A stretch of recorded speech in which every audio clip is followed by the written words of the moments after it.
Good morning students. Class 10th का हम chapter number 13 कर रहे थे, जिसकी एक्सरसाइज 13.3 के फर्स्ट 7 क्वेश्चंस आपने प्रीवियस लेक्चर में कंप्लीट किए। आज की क्लास में हम नेक्स्ट क्वेश्चन नंबर 8 और 9 को यहाँ पे कंप्लीट करेंगे। So according to question number 8, that is a important question. Water in a canal 6 meter wide and 1.5 meter deep is flowing with a speed of 10 kilometer per hour. How much area will it irrigate in 30 minutes if 8 centimeter of standing water is needed?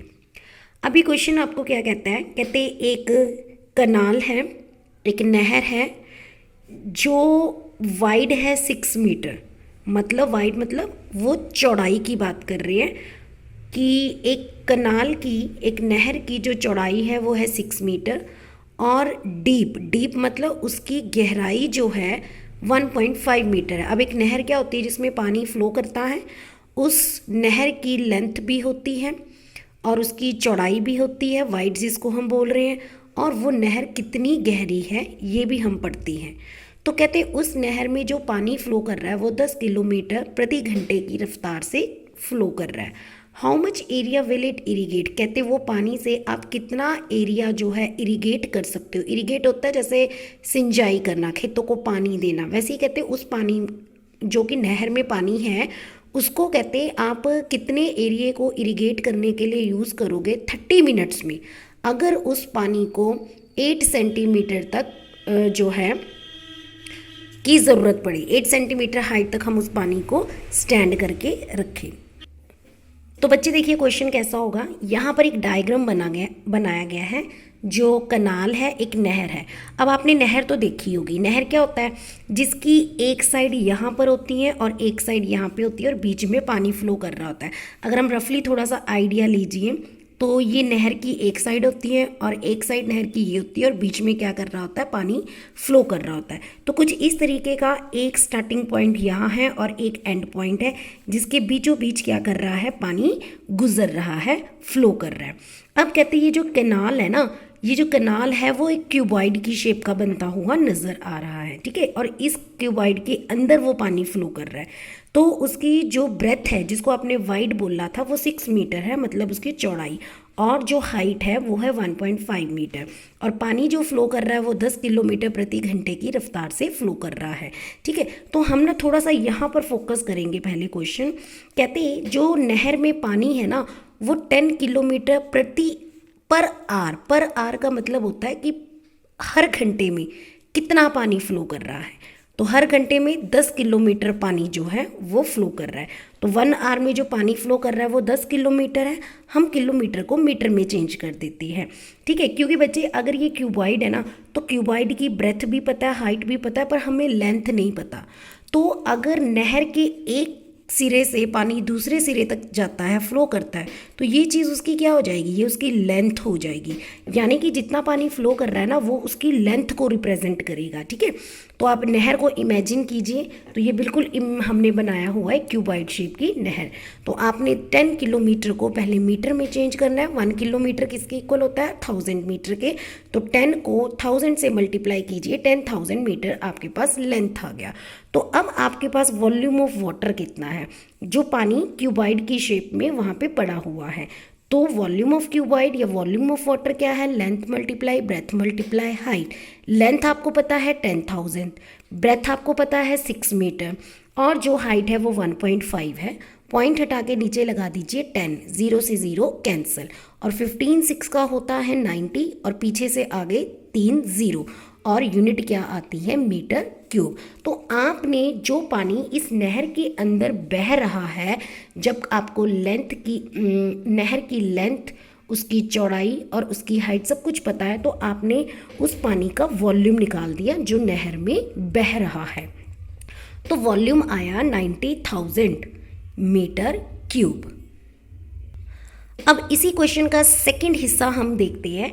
आपको question में ये भी बोला गया है, कहते इस नहर में जो पानी है ना, अगर उस पानी को इरिगेशन के लिए यूज़ किया जाए। इरिगेशन का मतलब होता है जैसे खेतों में हम पानी देते हैं, सिंचाई करते हैं, खेतों को फसलों को पानी देते हैं।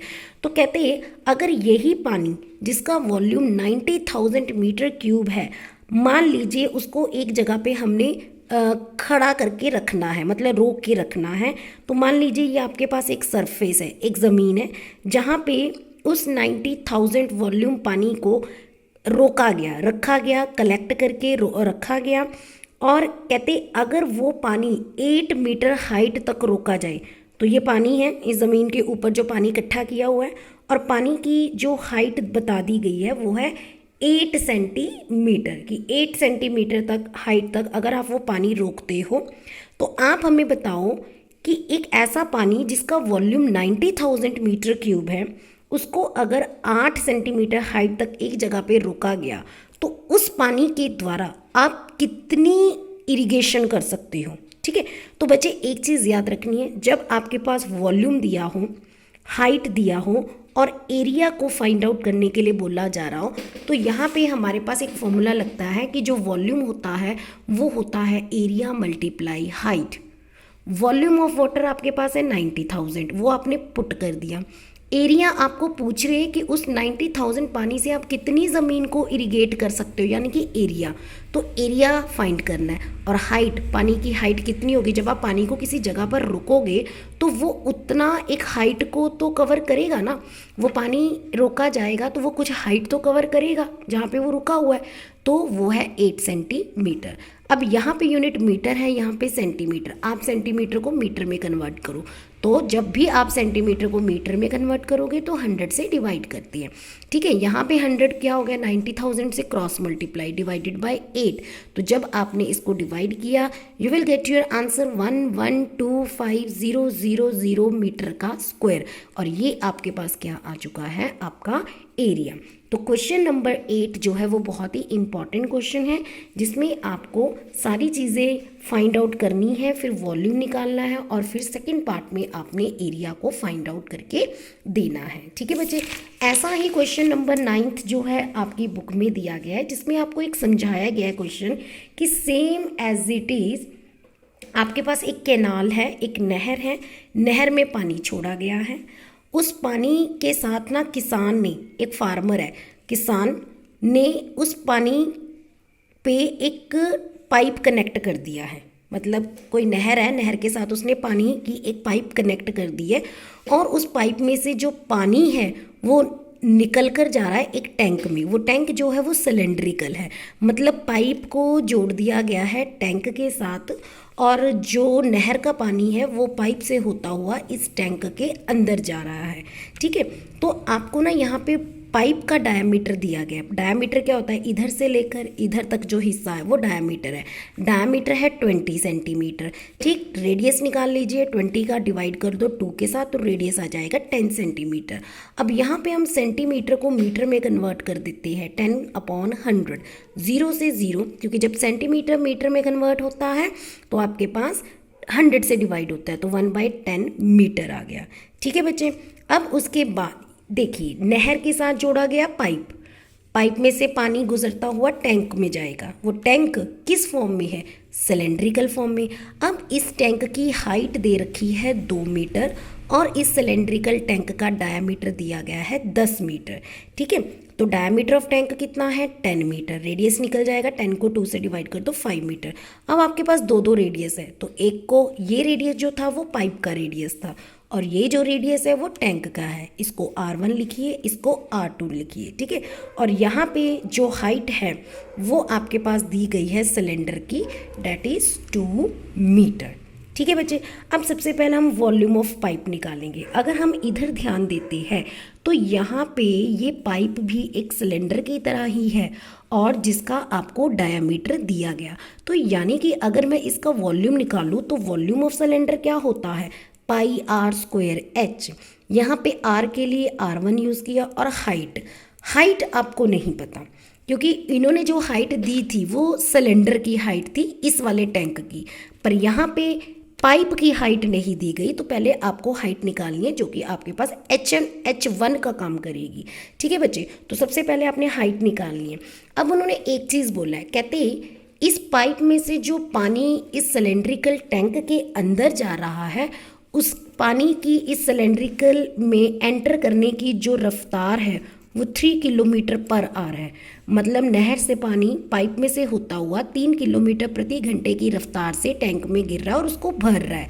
तो यानी कि यहाँ पे अगर हमें हाइट चाहिए तो वो हमें निकलेगी हमारे पानी की स्पीड से, क्योंकि पाइप ऐसे लगी हुई है और पानी ऐसे करके जा रहा है, फ्लो करता हुआ जा रहा है, तो इतनी चीज़ उसकी हाइट भी कंसीडर होगी। तो यहाँ पे हम लिखेंगे वाटर फ्लोज इन 1 आवर। उन्होंने क्या बोला है, 1 घंटे में जो पानी फ्लो कर रहा है वो किस स्पीड से कर रहा है, 3 किलोमीटर। किलोमीटर को आप मीटर में कन्वर्ट कर दो, आ गया 3000। तो यही आपकी हाइट है, ठीक है, क्योंकि जो सिलेंड्रिकल पाइप है वो कुछ इस शेप में है लगा हुआ, तो ये उसकी हाइट भी हो जाएगी। ठीक, तो आपने यहाँ पे वॉल्यूम ऑफ पाइप में पाई की वैल्यू, यहाँ पे पाई की वैल्यू अभी पुट मत कीजिए, इसको पाई की वैल्यू पाई ही रहने दीजिए। R1 कितना था, 1/10, क्योंकि हम यहाँ पे पाइप का वॉल्यूम निकाल रहे हैं, तो 1/10 मल्टीप्लाई 1/10 क्योंकि स्क्वायर था। और हाइट कितनी आई है, अभी निकाला आपने 3000। तो फर्स्ट पार्ट में पाइप का जो वॉल्यूम है वो 30 पाई मीटर क्यूब आएगा। अब आप वॉल्यूम ऑफ टैंक पे आ जाइए, तो वॉल्यूम ऑफ टैंक भी क्या है, सिलेंडर की फॉर्म में, वहाँ पे आ गया पाई आर स्क्वायर एच, R2 और H2 सेकेंड केस में।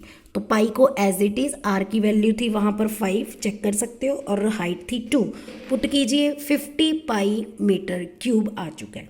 तो आपके पास इस पाइप का वॉल्यूम भी आ गया, इस सिलेंडर का वॉल्यूम भी आ चुका है।